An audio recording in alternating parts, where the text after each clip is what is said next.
Do you want to go from getting flatlined by your next squat to dogging your next PR? You fucking asshole! Me too. So we're training for some big old legs, and I thought I'd run you guys through generally how I think about accessories and structuring them. This might be super basic for some of y'all, but I'm a bit more of a lifter than I am a coach, so I think I've boiled things down to like just general concepts that make sense to me and have led me success. So focusing on squats, but I think this could probably be extrapolated out to basically any compound movement you want to get stronger at. Sam and I have broken down our training into roughly 3 tiers of movements, and not all of them need to be done on the same day to be a full session, but all important just with different focuses and things to emphasize. So tier 1, primary lift, tier 2, a secondary lift or variation, and tier 3, tertiary, or what I think most people would just call accessories. So tier 1, pretty self-explanatory, just the main squat sets, or top set and back down, or however you've structured them. It can be an obnoxious point at times, but the movement with the most carryover to squats is usually just more squats, or more of whatever movement you want to get stronger. When we've done all the squats you can, or should do that session, is when we go to the next tier, which is tier 2, which Sam and I have broken down to close variation in tempo, grip, stance, range of motion, bar type, etc. Usually, I think of them falling into one of 2 categories, which are either one, they're addressing a specific weakness in your primary, which can be further broken down into 2 ways of thinking and can both be useful at different times. A, it can be addressing a function, or B, it can be addressing a muscle. So a function could be like, hey, my knees flick in really aggressively out of the hole on squats, so I'm doing pauses to practice maintaining tension out of the hole and building strength, not relying on stretch reflex. Well, thinking about addressing muscular issue, it could be like, hey, it's visually apparent in my squats that my quads are weak, so we're going to do a high bar because it places a greater bias on my quads, and I know it's the limiting factor of my squats.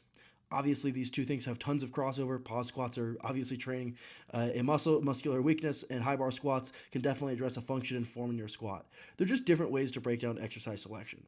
At one point, it might be easier to not figure out what specific muscles are failing, causing your back to round. You can just select a motion to practice and strengthen your back from not rounding. And at a different time, instead of trying to find a specific function or groove mistake in your squat and to find the motion to correct it, it can just be easy to find the specific weakest muscle in the chain and choose a variation to strengthen that. And then the second type of secondary selection is when there is something limiting the amount of volume you could do on your primary that's disproportionate to what needs to be addressed. So a variation that allows you to get extra work in. For example, on my squats, my back is usually the thing that gasses out first and limits the amount of squat work I can do per session. However, it's not the weakest part of my squat, it's just fatigue carryover with deadlifts. So because I know I'm getting enough back work with deadlifts and squats per week, I'll do belt squats after because it doesn't load my posterior chain and I can get extra squat work in that I need. Another example might be low bar squats really jack up my arms, but I think squatting twice a week would be productive, so I'll do SSB on my secondary days to not stress my arms and mess up the rest of my training, but allow me to get that extra squat work in. And then tier 3, which oftentimes is just called bodybuilding work, which Sam and I, who are training for specific lifts or functions rather than solely for hypertrophy or aesthetics, will usually just break down into primary movers or primary stabilizers that need extra work.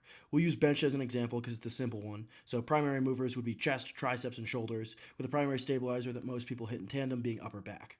Depending on how many sessions you have per week, I don't think you need to hit a specific accessory for every primary mover every single session, but I do think you should hit each of them at least once per week. It's a mistake I've made and I've seen a lot of other people make, is either doing a ton of whatever their strongest mover is because they think it's cool, and not addressing the weakest link, which is the limiter in their lift. You're not going to tricep your way out of having a super weak chest. And also people will not hit something because it's already strong and lose their proportionate strength. There have been times that I've identified myself as like, oh, I'm a lifter with strong hamstrings, so I've eased up on my hamstring training and then lost that proportionate strength, and I'm no longer a lifter with strong hamstrings. Having an extra strong muscle isn't a bad thing, and getting weaker isn't going to make a lift stronger. You just got to catch the other parts up so we can, maybe we'll do less work on the thing that is already stronger because it's already a strong suit, but enough to at least maintain or slightly progress it, and then more work proportionately of the thing that you need to catch up. So to finally loop this all back to squats, Big Saturday would be primary and secondary with me doing heavy squats and RDLs for the deadlifts, or heavy deadlifts and belt squats for obviously the squats. And Tuesday now consists of my tier 3, both squat and deadlift movements. Earlier in my career, or if y'all have really good recovery, you could probably hit all 3 tiers for squat twice a week. And then I got strong enough where we transitioned to one session of all 3 tiers, and then a second day that's just pause squats and RDLs, so secondary tier day.